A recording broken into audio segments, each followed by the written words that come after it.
only one true God. Her name is Gaia. All of the other concepts are things that we have developed to explain shit. Gaia is real. She has an agenda. Her agenda is unity in diversity. That differences blended together create life.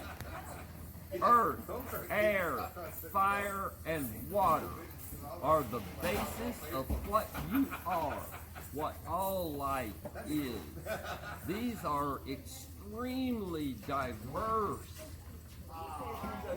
things. They are units within themselves that have their own workings. Yet when blended together, they cause life. We are children of the elements. We are products thereof. It is through unity and diversity that we have life, period. It is through unity and diversity that we have been able to achieve this technological society that we call today, because we work together. We risk to experience someone else's viewpoint, not necessarily their spiritual way, but their viewpoint in this. And thus we grow, as John and I have spoken many, many times. If we surround ourselves constantly with people of like mind, people who think and do just exactly like we do, we become stagnant. And when we become stagnant, we stop creating, we stop exploring, we stop expanding and growing. Get spiritually inbred. Yes, we get spiritually inbred. When we expand ourselves through unity and diversity and put another layer, I call Gaia the Great Onion, because she is alive with many, many, many, many levels and many, many layers that we cannot see, because the spectrum of light coming from our Father in the cosmos doesn't give us the refraction to be able to pick up on those. At these times, as it was established in the olden days, the veil gets thinner, as they say, and we're able to cross certain of those layers of the onion and share with beings on the other side. Some of us get synapses that fire wrong, and we're able to do that more readily than others. But that plague doesn't affect everyone. Blessed be that it doesn't. It's not a happy thing sometimes. Blessed be. Unity and diversity is the will of God, that we work together in harmony. Harmony produces love. Love conquers all things. If we surround ourselves with people of like heart, rather than like mind, agreeing that love promotes growth, it promotes well-being, everyone is happy when everyone is fed. When everyone is fed with love, everyone is in joy.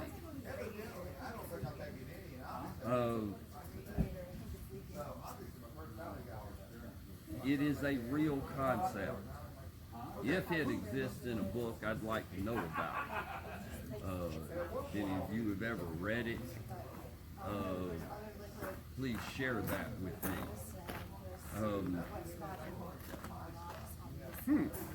Interesting. I'm a simple man. Things come very simply. Therefore, I've said what I need. Blessed be. Thank you all for listening. Ooh.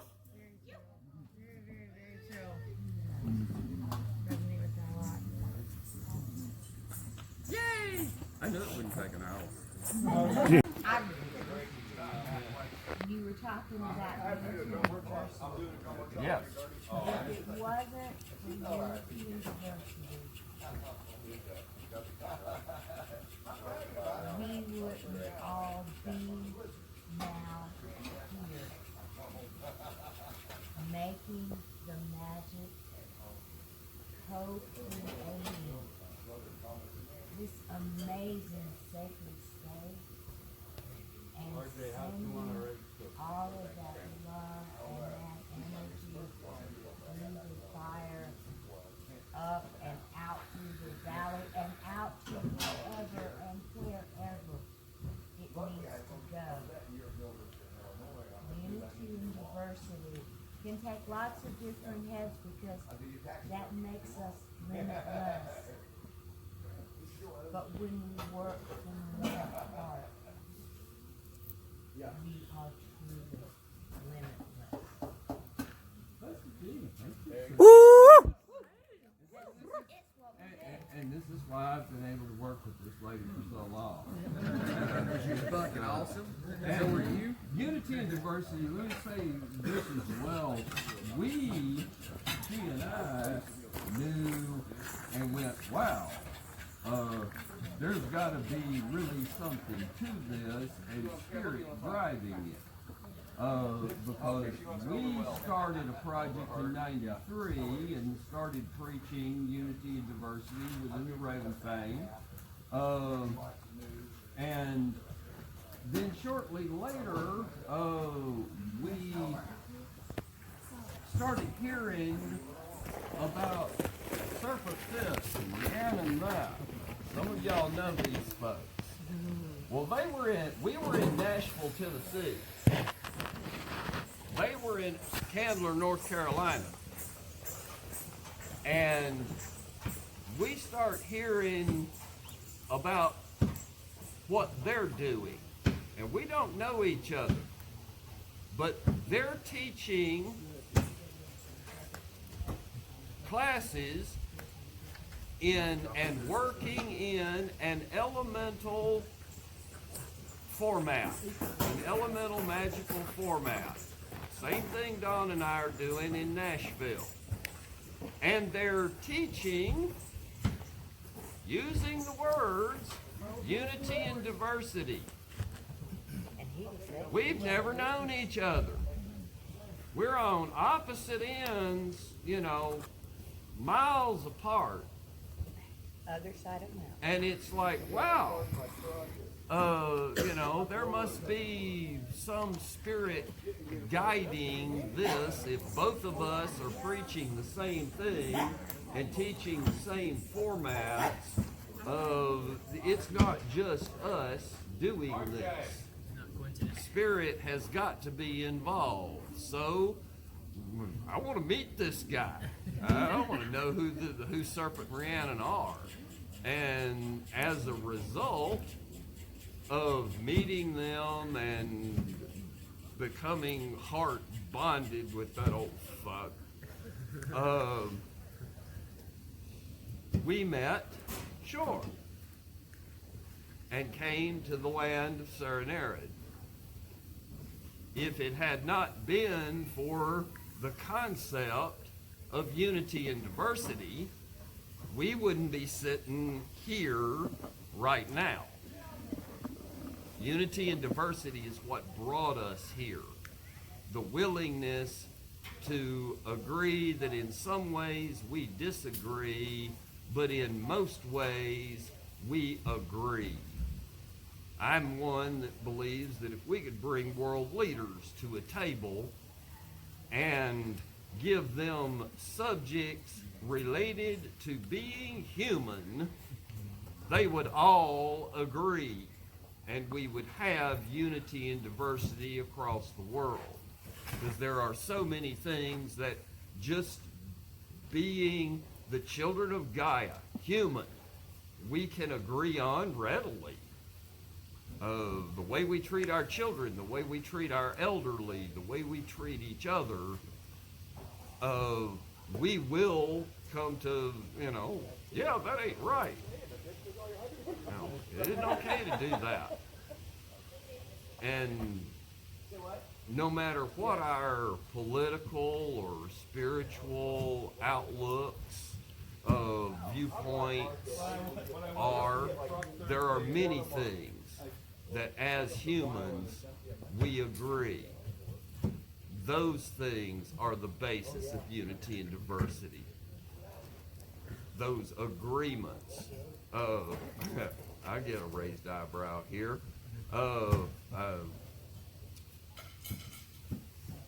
there is scripture that says when two or more are gathered together in agreement in my name, so too am I there. Now, I think many of us got taught a misinterpretation of that message. When Jesus lived as a poor man, which he was, and I'll back up here and just clarify that Jesus Christ was not a Christian. He was a Hebrew shaman. So he was no different than us. When he lived, and as the poor man that he was, basically all he had was his name. And so when he said, when you gather together in agreement, two or more gathered together in agreement, in my name, I am with you.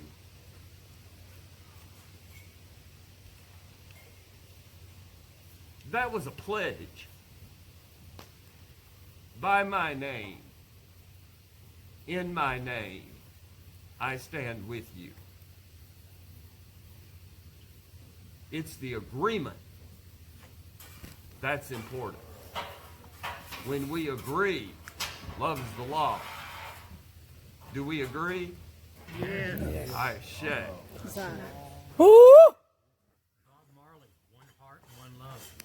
I say. And another thing that I'll say upsets some folks, but folks, it's all about the lie you buy. Because when we look at spiritual concepts, we try to wrap our head around this thing called God and deity and all. We got, no matter how scholarly, how far back the data goes, we've all got a little piece. Nobody's got the whole story. Nobody can give the actual truth. And if you don't have the whole story and all you got's a little piece, all you got's a lie. Now, I'm not saying abandon that. I'll give you the words of serpent. Lord Serpent said, if you don't have deity in your life 24 hours a day, 7 days a week, go to the library. There are thousands of them. Get you one. Get you some. If one ain't enough, get you 10 or 12. But get deity in your life, in whatever form it calls to you, because it all calls to you with the voice of Gaia. She is our mother. She provides all that we have, all that we do, everything, whether it's plastic or the techno. It wouldn't be if it was not okay with her. It all comes from her. It all returns to her.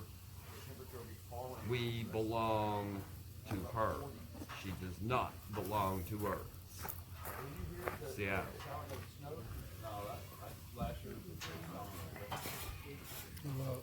Molinowski Whedon used to say, truth is something which I never speak, which you can take as a joke in itself, because then you get in that logic loop of, well, then what you just said isn't, okay. But there's as most Sufi things do, there's another layer, which is he's saying that truth is bigger than words, and words cannot speak it. But we can get close and have portray ideas with different masks and different metaphors that work so far towards truth, but don't take you all the way. And there's a Sufi tale of these people in a small village, very remote, and this wandering caravan has this big tent, and people have like peeked in there, but it's dark. You know, they can't see anything. There's no light, but they're told there's an elephant in there. So several people decide to go and investigate. What is this thing? I've never experienced an elephant. So they go in there, and then they come back out, and people are like, well, describe an elephant. And the guy who grabbed the tail said, well, it's like a rope. And the guy who grabbed the trunk was like, well, it's like a fat snake. You know, the one who touched the side was like, it's like a big-ass wall. You know, one who had the ears is like, well, it's flat like a plate or a leaf. So everybody thought, well, y'all are just having us on now. But this shows how each of us can have a piece. And insight, you know, it's convenient for us in life to have this illusion of me, that there is an I. I am a conglomerate. In my bowels, I have countless bacteria that help me digest my food. I have various organs that each does a different job for the totality. If we were all the same thing, I'd just be like a big heart with nothing to pump, be useless. You know, so what I am is a unity. It's a matter of how conscious am I of it. Now I hope that a number of you can come back at 4:30 for my piece, because it's very much a development of this idea in worldwide terms and in practical application in your life of what these bits are. But I also wanted to put in that the Greeks call him Isa, and his name in the Hebrew is Yod-He, Shin, Vav-He, Yeshua, Yezu. But it was the name of 5 letters. And the name of 4 letters, Yod-He, Vav-He, was called Tetragrammaton, because you're not supposed to say the word. It's sacred, you don't say it. So it's called the name of 4 letters. Well, you put Shin, spirit, in the middle of those 4 elements, and that enlivens and balances them, and you get Yeshua, Pentagrammaton. So that's your 5-pointed star, was an early symbol of Jesus.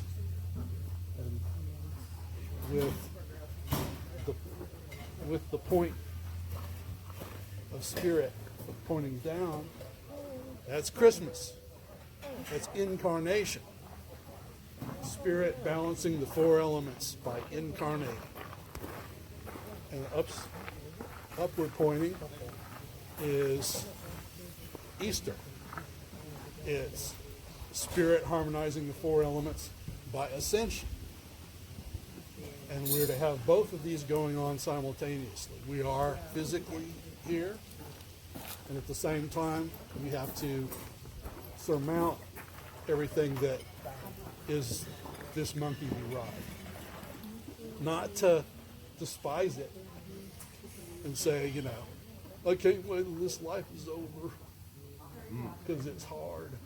Now, this being that we ride is a vital machine, biological machine that helps us develop spirit and develop and grow our souls, crystallize our higher bodies. So that's what I'll say now. For more, tune in later. Tune in later. I'll leave you with these words. As you go off to contemplate and explore the way unity and diversity works in your own life, which is what I hope you do, remember a quote from Benjamin Franklin.